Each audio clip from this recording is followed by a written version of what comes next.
Good morning, YouTube. Your man George Page coming to you live on YouTube. As you know, the UFC is still rolling as usual, and there's some fights coming up next month. And this fight I've saw yesterday, and we need to talk about this. This is a fight that I feel is just I don't know why they're having this fight for, and I think we all know my opinion.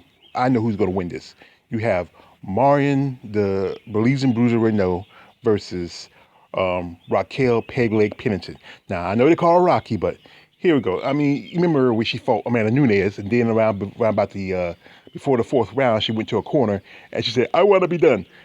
And I said, you know what? I can't call her Rocky anymore.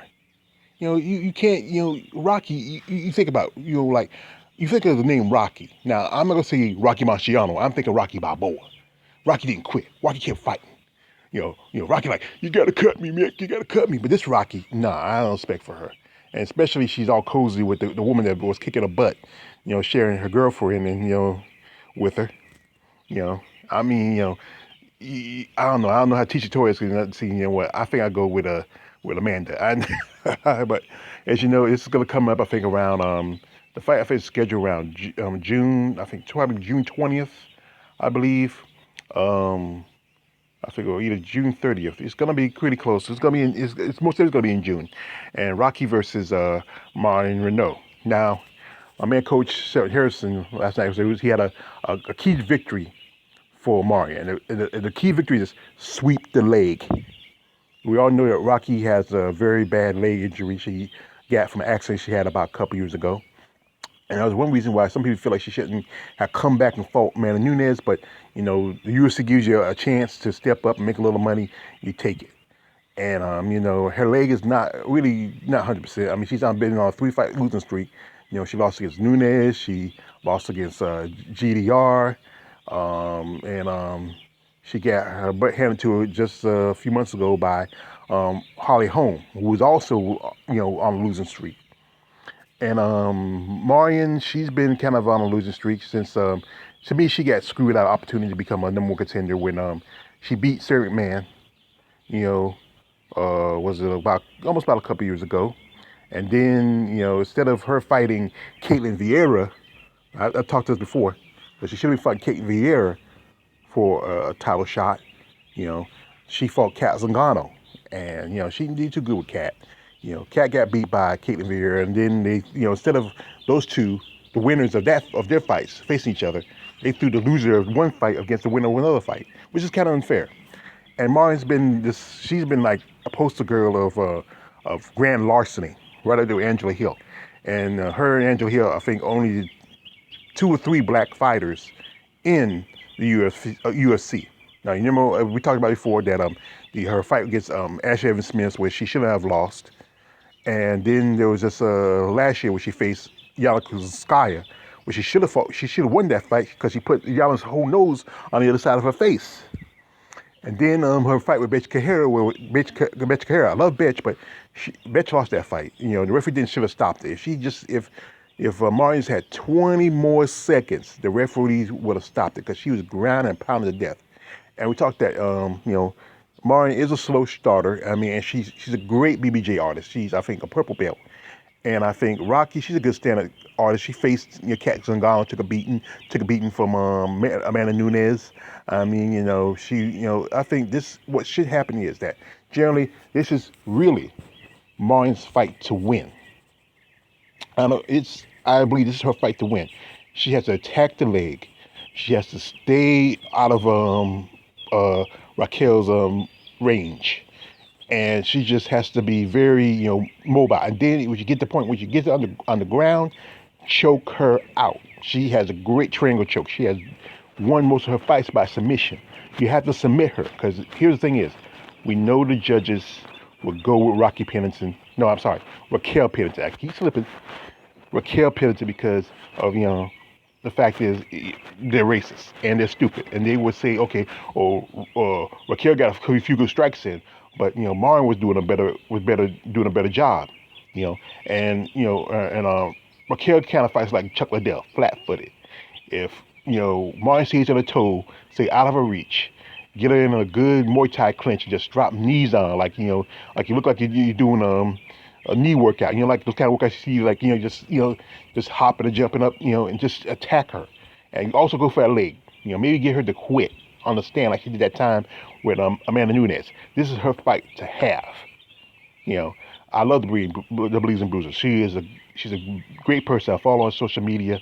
She's a great teacher, a great mother, a great wife. I mean, if I was her husband, Perez, I'd tell her like, be like the dude from Karate Kid. Tell her like, sweep the leg, show no mercy. You know, and that's what she needs to do. She has to be dominant. If don't feel it out. Go for the kill.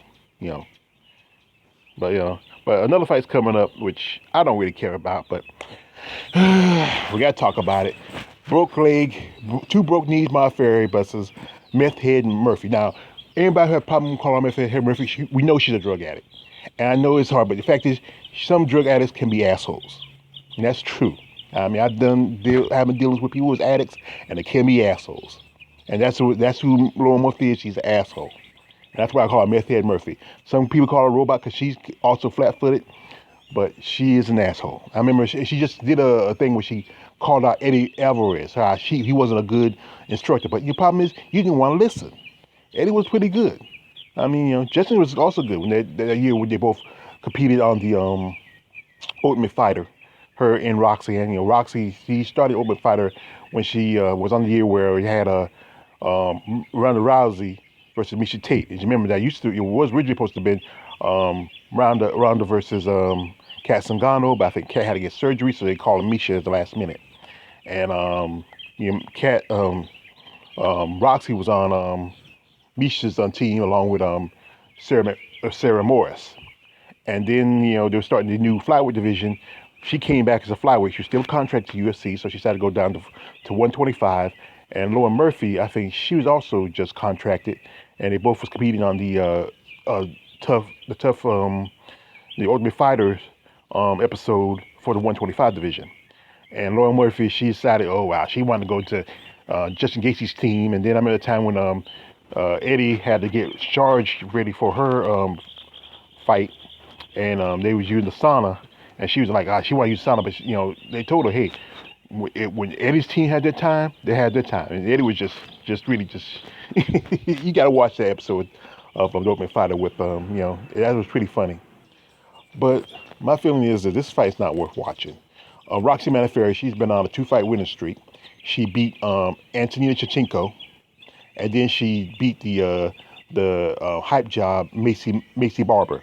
She just beat Macy down. I mean, she had that girl leaking, broke her knee, and Macy just got recovering fully, so she started practicing. But this fight should be, Valentina should be calling out. I mean, Roxy should call out Valentina, the champ.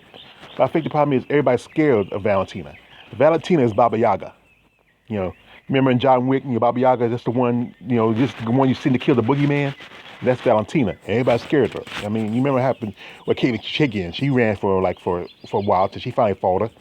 And and Roxy, she's the happy warrior, but you know what? She's scared. She's a scared warrior. I mean, you can't be, don't try to be like Super Saiyan 5 Goku, and then you're scared of Valentina. You want to be Goku. Goku fought over everybody from to Majin Buu to Frieza. And if anything, I think I'll put Valentina up there with maybe Frieza or Frieza's brother, maybe Majin Buu. I think she's all three in one. But this fight is just, because I think Lauren Murphy called it out, I think about last year, Roxy. And this is just what you call a safe fight for Roxy. This can go either way, but I think it's going to go with Roxy because Roxy's a really tough fighter. Lauren Murphy's tough, but I don't think she's not as well skilled. I think the better opponent for Lauren Murphy would be either Andrea Lee or Montana De La Rosas, one of those up-and-coming fighters. Because I think these two are still in the top 5 of the flyweight division. And, it's just, to me, this fight is just, it's like with the Aspen Ladd versus Sarah Man fight. There's no point for that fight. And I don't really have a favor in this fight because I'm not a big fan of either one of these ladies. Maybe I hope they maybe knock each other out in a double knockout. But these fights are very coming. It won't be long because, it's just one more week left of May. And, it just seemed like this year's really flied. I mean, it just seemed like we just started in summer. It just started first of the year. Now we're almost to the summer, and then this is a Labor Day weekend. I mean, Memorial Day weekend coming up. So it's just gonna be 2020 is going with a flash and a whimper. So you know, this is Man George Page. Like, subscribe. Don't like, subscribe. I'm out.